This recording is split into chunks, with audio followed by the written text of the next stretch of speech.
नमस्कार।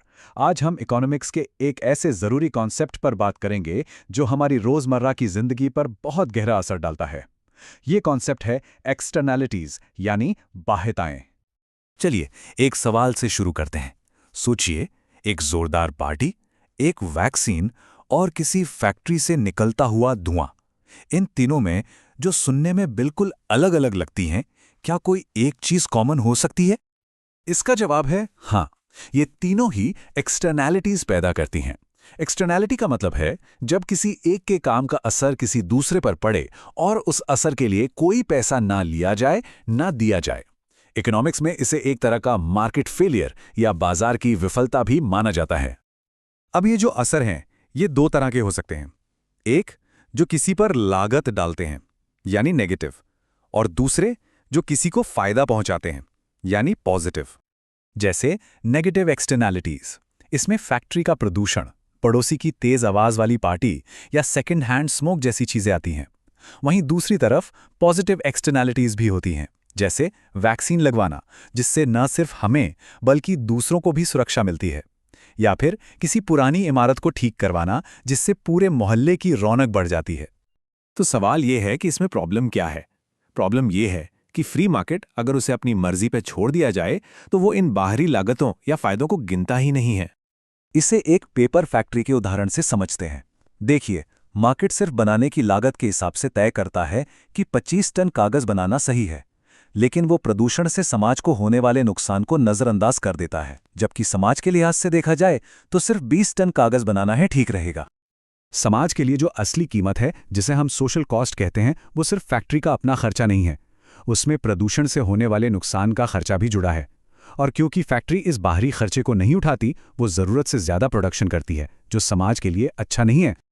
और यहीं से मार्केट की अकुशलता सामने आती है। जिन चीजों से नेगेटिव एक्सटर्नैलिटीज निकलती हैं, मार्केट उन्हें जरूरत से ज्यादा बना देता है, और जिन चीजों से पॉजिटिव एक्सटर्नैलिटीज आती हैं, उन्हें जरूरत से कम।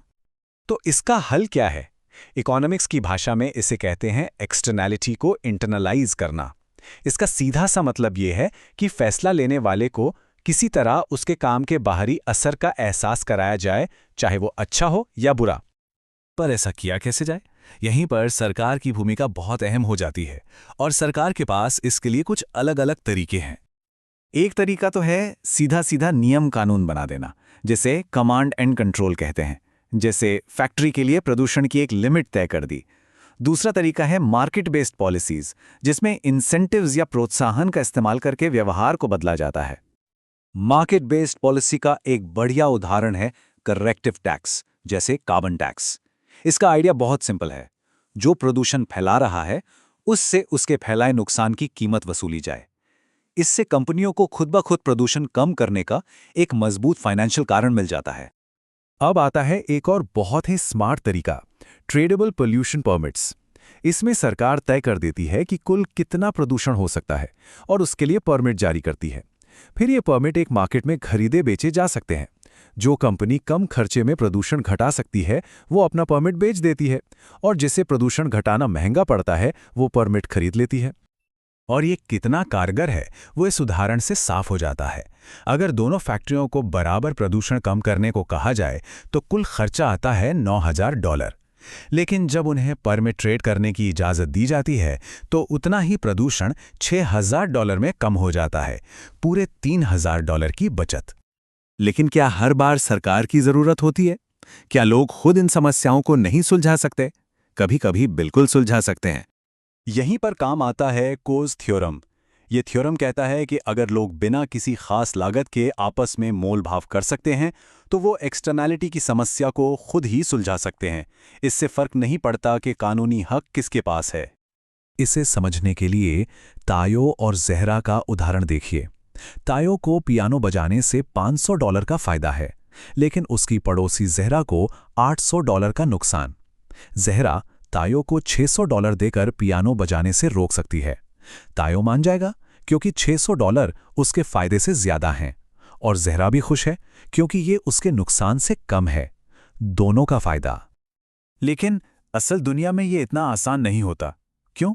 क्योंकि मोल भाव करने में भी खर्चा आता है, समय लगता है। कभी-कभी लोग सिर्फ अपनी जिद पर अड़े रहते हैं और जब बहुत सारे लोग शामिल हों, जैसे एक फैक्ट्री के धुएं से परेशान पूरा शहर, तब तो आपस में बात करना ही लगभग नामुमकिन हो जाता है। तो आखिर में हम कहाँ पहुँचते हैं? हम पहुँचते हैं एक बैलेंस या संतुलन बनाने की कोशिश पर। ये कुछ मुश्किल समझौतों का मामला है। एक तरफ एक मजबूत नैतिक तर्क है कि किसी को भी पैसे देकर प्रदूषण फैलाने का अधिकार नहीं मिलना चाहिए। जैसा कि सीनेटर एडमंड मस्की ने कहा था, हम किसी को शुल्क लेकर प्रदूषण करने का विकल्प नहीं दे सकते। लेकिन सच्चाई ये भी है कि प्रदूषण को पूरी तरह से, मतलब जीरो पर लाना नामुमकिन है। इकोनॉमिक पॉलिसी का लक्ष्य एक साफ सुथरे पर्यावरण के फायदे और उसे पाने की कीमत के बीच एक संतुलन बनाना है। और ये हमें एक बहुत बड़े और मुश्किल सवाल के साथ छोड़ जाता है, जिससे पॉलिसी बनाने वाले हर रोज जूझते हैं। अगर हम प्रदूषण कम करने के लिए उस पर एक कीमत लगा सकते हैं, तो ये कीमत आखिर तय कैसे की जाए? एक साफ आसमान की या एक शांत मोहल्ले की कीमत क्या होनी चाहिए?